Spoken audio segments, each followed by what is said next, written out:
Hello guys, it's me again and let's go from the Suriname country.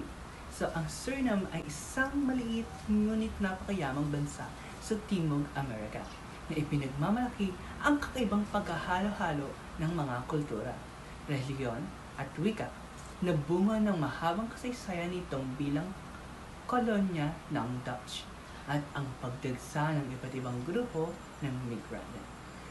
Ang kanilang likas na yaman, lalo ng rainforest, ay isa ring mahalagang bahagi ng kanilang pagkakakilanlan.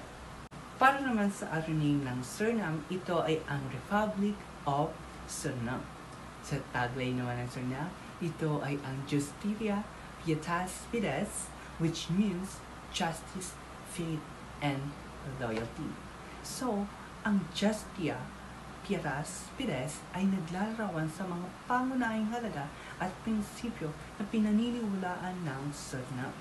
Ito ay nagtatampok sa kahalagahan ng pagiging makatarungan, pagkakaroon ng debosyon o pananampalataya, at pagiging tapat sa mga katangiang mahalaga para sa pagkakaisa at pag-unlad ng isang bansang may napakaraming iba't ibang kultura at lahi. At para naman sa kapital ng Suriname, ito ang Paramaribo. Sa flag naman ng Suriname, ito ay opisyal na pinagtibay noong Nobyembre 25, taong 1975, nang makamit ng bansa ang kalayaan mula sa Netherlands. Ito ay may disenyo na may 5 pahalang na guhit at isang malaking bituin sa gitna. Ang berdeng kulay ay sumisimbolo sa likas na yaman ng bansa, lalo na ang malawak na kagubatan at pangahalaman. Kumakatawan din ito sa pag-asa para sa isang maunlad na kinahaharap. Para naman sa puti ay nire-representa nito ang kapayapaan at katarungan.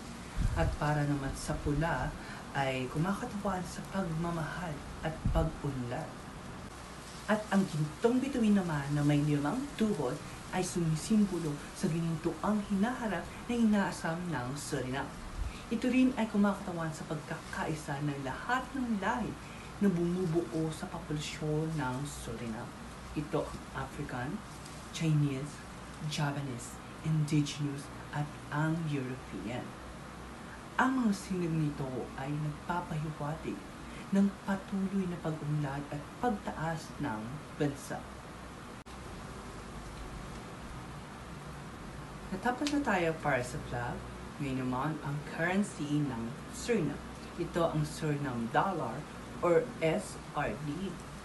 Para naman sa language ng Suriname, ito ay ang Dutch, English, and Suriname.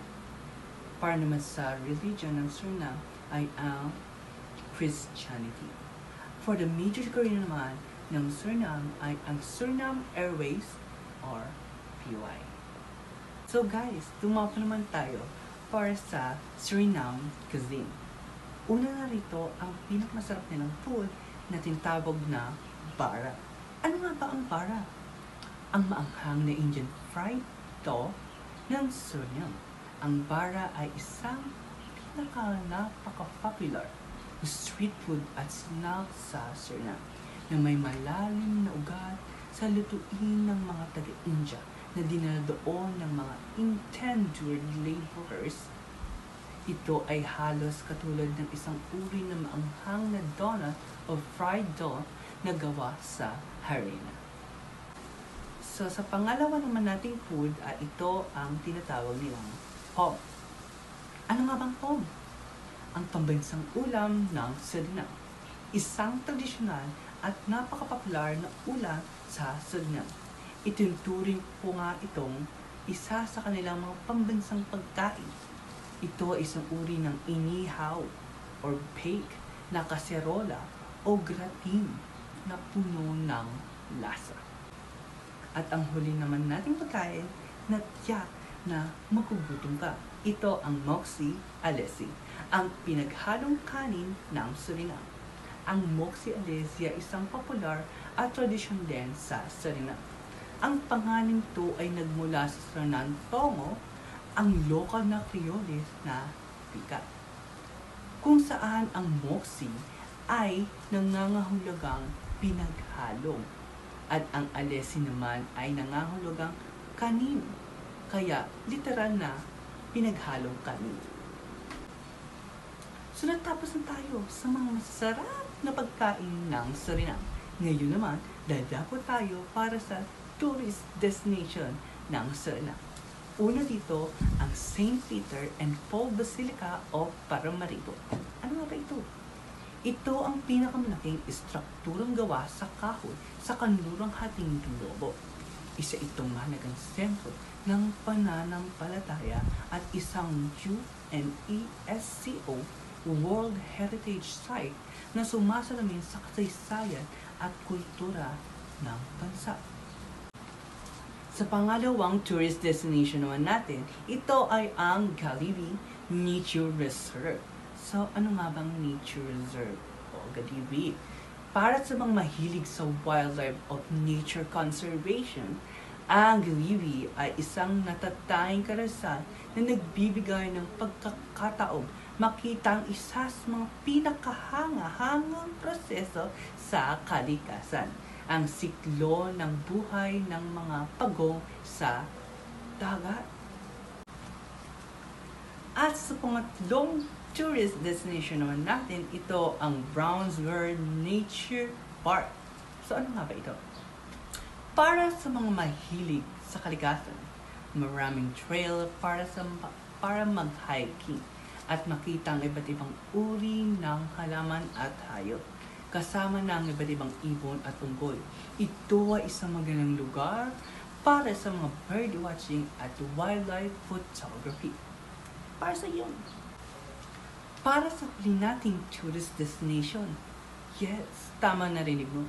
Huling tourist destination. Ito ang Central Suriname Nature Reserve. So ano nga ba ito? Ito ay ideal para sa mga mahilig sa ecotourism, birdwatching, at pag-aaral ng wildlife. May mga ilog din na pwedeng explore sa pamamagitan ng bangka. Punta na!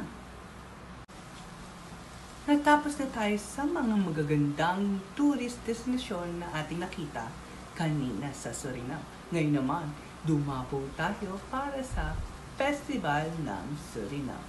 Okay, ang una dito ay ang Suriname Jazz Festival. Ano nga bang ginagawa ito?